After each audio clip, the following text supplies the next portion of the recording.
Praise the lord. కొత్త సంవత్సరం కొరకు ఎదురు చూస్తున్నాం. అయితే కొత్తది మన పాతదనాన్ని మరిపించి మార్పుకు తీసుకొస్తుందేమోనని ఆశ కలిగి ఎదురు చూస్తున్నాం. కానీ పాతది విడిచిపెట్టనంత వరకు కొత్తదనాన్ని మనం ఆహ్వానించలేం. అందుకే జేసు ఒక ఉదాహరణతో అన్నాడు, పాత ద్రాక్ష రసపు తిత్తుల్లో కొత్త రసం పోయకూడదు అని చెప్పాడు.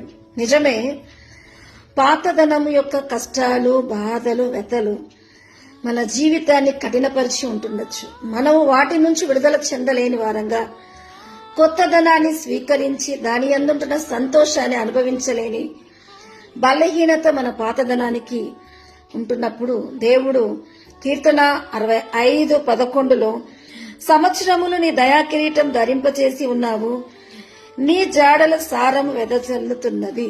నిజమే, మన పాత జీవితంలో ఉన్న కర్కశాన్ని దేవుడు తొలగించడానికి తనలో ఉన్న దయ సారవంతంగా మనలో పనిచేస్తూ మన పాతదనాన్ని విడుదల కలిగించి నిరీక్షణ కలిగిస్తూ కొత్తదనాన్ని కొరకు ఎదురు చూసేవాళ్ళుగా ఉంచుతుంది గనక హల్లెలూయా.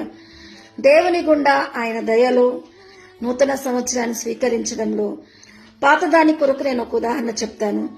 నీ జీవితం అర్థం కావాలి అంటే వెనక్కి చూడాలి, జీవితం బాగుండాలంటే ముందుకే వెళ్ళాలి. మరి దేవుడు ముందుకు